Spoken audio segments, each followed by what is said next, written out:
sejam mais uma vez bem-vindos ao Se Liga na Educação. Eu sou a professora Débora, professora de Química, e hoje nós vamos trabalhar com propriedades coligativas. Bom, como objetivo dessa aula, nós vamos identificar os fenômenos de volatilidade e pressão de vapor e vamos trabalhar com o PET volume 2, mas a primeira semana. Eu quero já deixar um recadinho para vocês que as demais aulas para englobar todo o PET serão ministradas nas aulas da terceira e da quarta semana de Química no Enem. Então, fiquem atentos a essa aula, pois lá nós vamos trabalhar as demais propriedades coligativas. Hoje nós vamos ver a propriedade coligativa da primeira semana do PET volume 2, ok? Bom, mas afinal de contas, o que são propriedades coligativas? Então, todo líquido puro, ele vai apresentar algumas características específicas dele. Por exemplo, a pressão de vapor, a temperatura de ebulição, ou seja, a temperatura da passagem do estado líquido para o estado de vapor. Nós temos também o ponto de solidificação, ou seja, a passagem do ponto, do líquido para o sólido. E nós temos também a pressão osmótica. Tudo isso é característica de um líquido. Porém, quando a esse líquido acrescentamos um soluto não volátil, ou seja, um soluto que vai interagir com a água, porém ele não vai evaporar, ele não vai competir no processo de evaporação com o seu solvente, ele vai interagir com o líquido ali dentro, então nós temos uma alteração a essas propriedades. Bom, essas propriedades, elas são específicas e vão ser alteradas de acordo com a quantidade de soluto dissolvido nela, ou seja, a quantidade de soluto que for colocado dentro desse líquido puro. E essa quantidade não vai interferir para a gente a natureza dela. Então, eu preciso considerar a quantidade de soluto total. Vamos aqui rapidinho para a gente poder entender isso. Vamos pensar no seguinte. Eu tenho um líquido num recipiente e aqui dentro, então, eu tenho aquelas 4 propriedades que eu havia citado para vocês, certo? Quando eu acrescento aqui dentro um soluto, eu tenho a alteração justamente dessas propriedades, ok?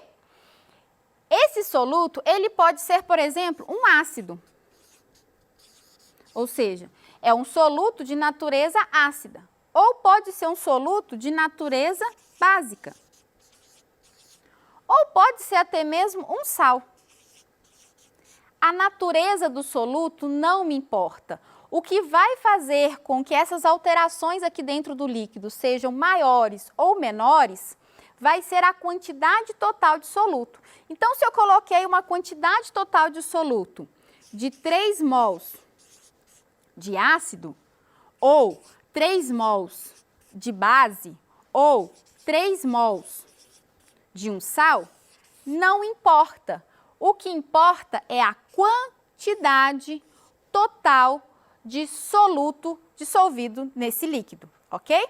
Então, não importa mais a natureza, o que vai importar para nós agora vai ser a quantidade de soluto. Bom, nós temos 4 propriedades que foram trabalhadas, então, ao longo de cada semana, certo? Elas são a diminuição de pressão de vapor do líquido, que vamos trabalhar hoje nessa aula, o aumento do ponto de ebulição, nós temos também a diminuição do ponto de congelamento e temos ainda o aumento da pressão osmótica do solvente. Então, essas propriedades, esse conjunto dessas propriedades é justamente essas propriedades coligativas. Bom, lembra que eu falei com vocês que não importa muito o tipo de soluto? Lá eu tinha colocado um asterisco. Por quê?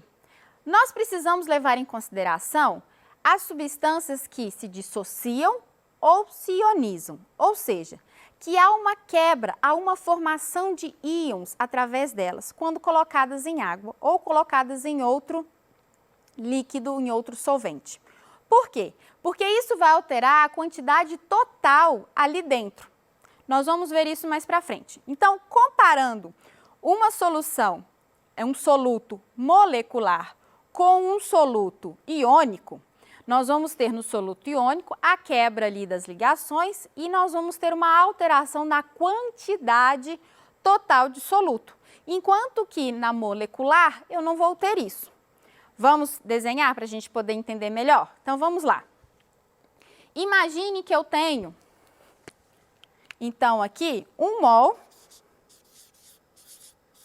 de um sal. Então, o sal é o meu soluto, certo? Gente, quando eu falo sal, não é sal de cozinha, não. É a classificação sal, ok? Pode ser qualquer sal. E eu tenho aqui 1 mol de um soluto molecular qualquer. Pode ser aí açúcar, ureia, enfim. Quando eu coloco os dois em água separadamente, o sal, ele vai se desassociar. Então, eu vou ter uma parte positiva e uma parte negativa. Se eu tenho inicialmente 1 mol, eu vou ter 1 mol dos dois. Tá vendo que agora a minha quantidade não é a mesma quantidade inicial? Agora, quando eu tenho um composto molecular que não faz esse fenômeno de desassociar ou ionizar, o que vai acontecer? Eu vou ter exatamente o mesmo composto. Ou seja, o mesmo soluto. Então, a quantidade inicial é a mesma que a quantidade final. Logo, é interessante sabermos qual é a natureza da substância, simplesmente para podermos entender se há ou não a formação de íons e, dessa forma, compreender qual é a quantidade total daquela substância. Bom, vamos imaginar agora a ionização do ácido clorídrico. Então, por definição, né, uma das definições de ácido é que o ácido, quando colocado em água, ele libera H+, certo? Então, vamos pensar. Eu tenho, antes de colocar ele em água, eu tenho HCl, ácido clorídrico. Quando eu coloco ele em água, ele vai se ionizar e vai liberar H+ e Cl-. Ok. Se eu tenho inicialmente 1 mol de HCl, quando eu coloco esse ácido na água, eu vou ter 1 mol de H+ e 1 mol de Cl-. Logo, eu vou ter um total de molaridade ali dentro é de 2 mols. Então, a quantidade que eu vou ter ali dentro é de 2 mols, ou seja, o dobro da quantidade inicial, ok? Vamos imaginar agora a ionização do ácido sulfúrico, ou seja, o ácido agora ele tem 2 hidrogênios. Lembra que ele tem que liberar esse H+? Então, eu não vou trabalhar aqui com vocês balanceamento de cargas, mas só para vocês terem uma ideia. A molécula, ela está ali neutra, não existe carga. Se eu vou liberar H+, o que vai me restar precisa ter a carga negativa para que juntos eles pudessem ser neutros, ok?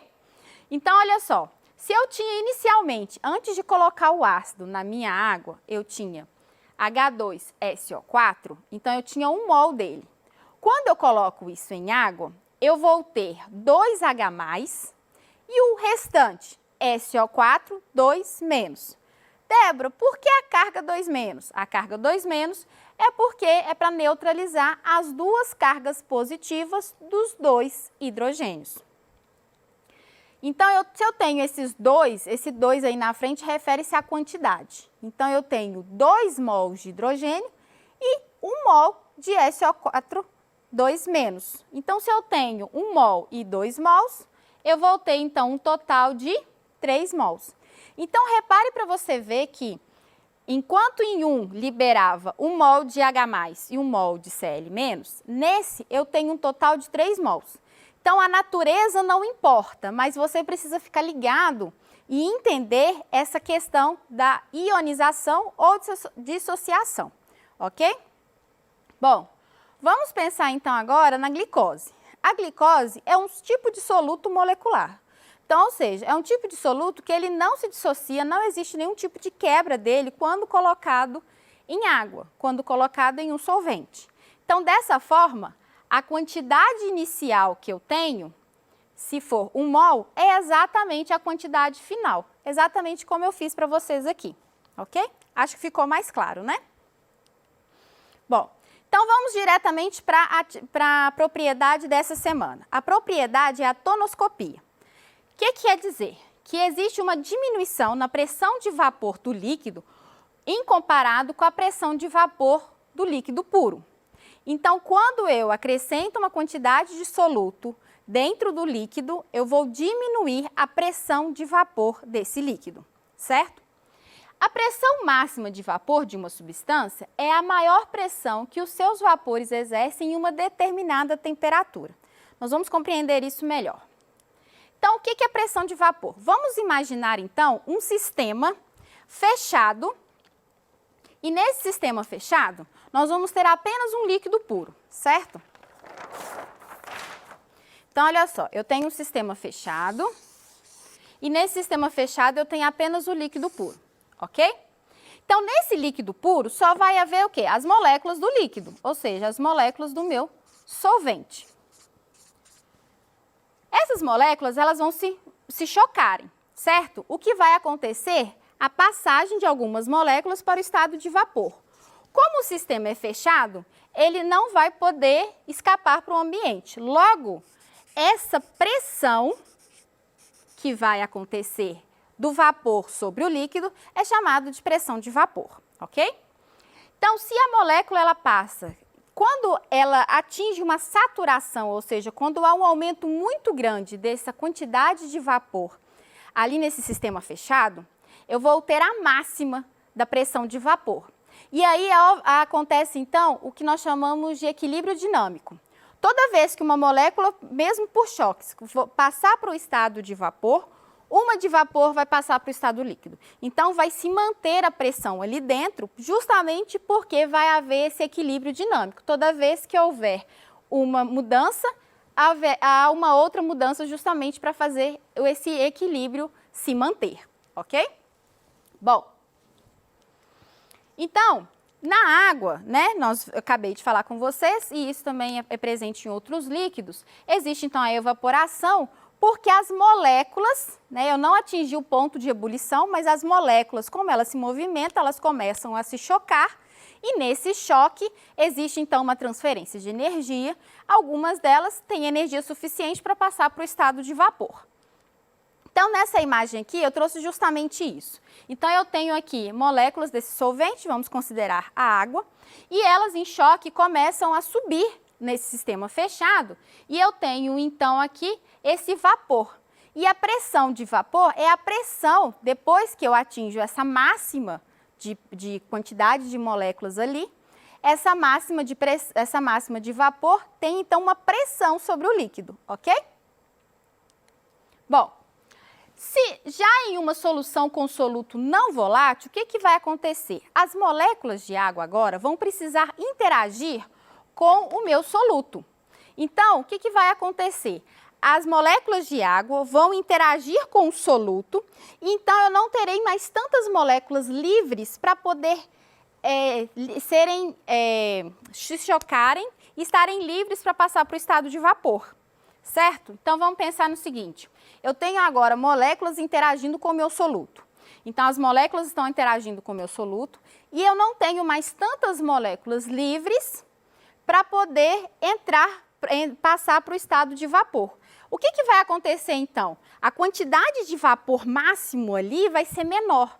Automaticamente, a pressão de vapor vai ser menor, ok? Então, existe então uma relação. Vamos lá comigo? Existe então uma relação.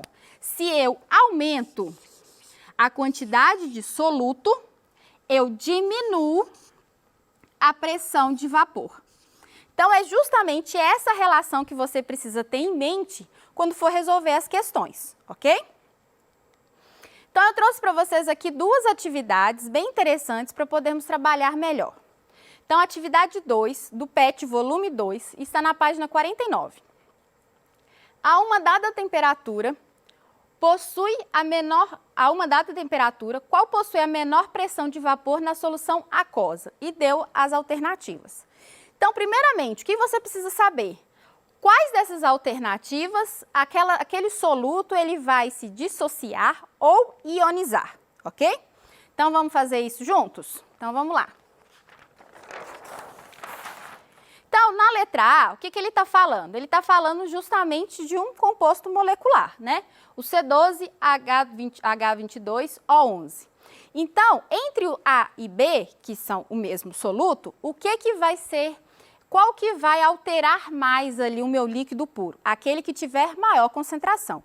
Então, entre A e B, ou seja, entre 0,1 mol e 0,2, o maior é 0,2. Então, vamos deixar ele aqui. Então, a letra B, 0,2 mols do soluto. Ok? Letra A a gente já descartou. Letra C, eu tenho HCl. Lembra que o HCl, ele se ioniza? Então, se ele ioniza, a quantidade total é diferente da quantidade inicial. Então, vamos fazer isso aqui rapidinho? Então, olha só. O HCl, então, ele vai fornecer H+ e Cl-, certo? Qual que é a quantidade inicial? Opa, fiz uma mudança aqui.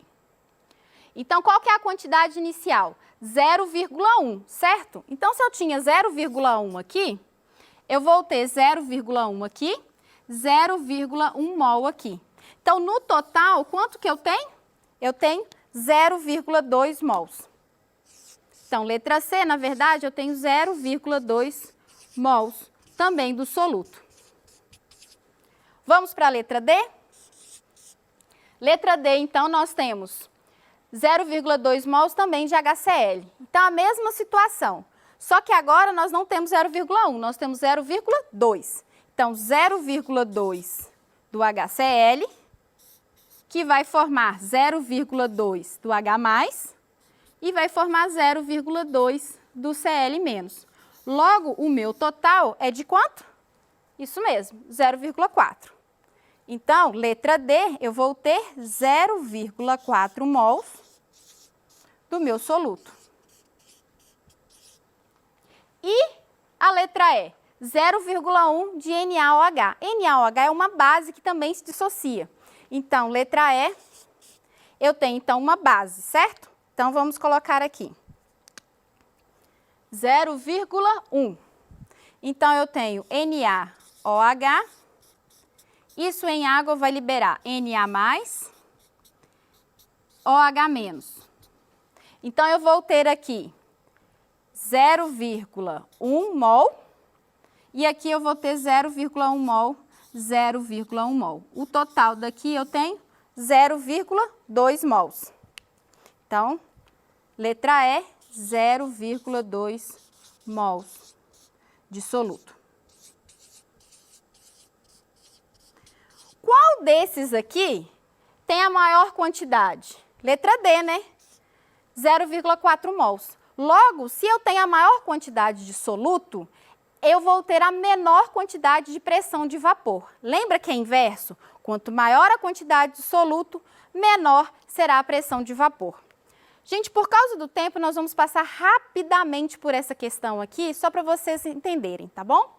Então, olha só, na atividade 5 da página 49, nós vamos ter aqui três solutos que são moleculares, ou seja, eles não se dissociam, eles não vão haver quebra. Então, você vai se preocupar exclusivamente com a quantidade de soluto, a quantidade inicial de soluto que está sendo colocado.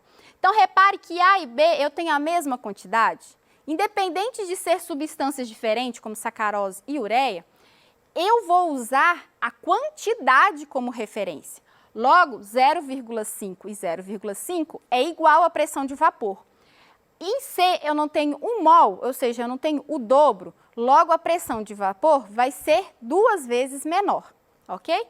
E aí, eu tenho aqui as alternativas e ele pede para marcar quais seriam as opções. Então, a certa seria a letra B e a letra C, que seria a pressão de A e B iguais, enquanto que a pressão de C é diferente, sendo que ela é menor de A e B, ok? Bom, gente, eu quero agradecer vocês por essa aula, por esse momento e incentivar a vocês a assistirem às aulas 3 e 4 do Enem para completarmos o assunto do PET volume 2. Encontramos vocês mais pra frente. Até mais!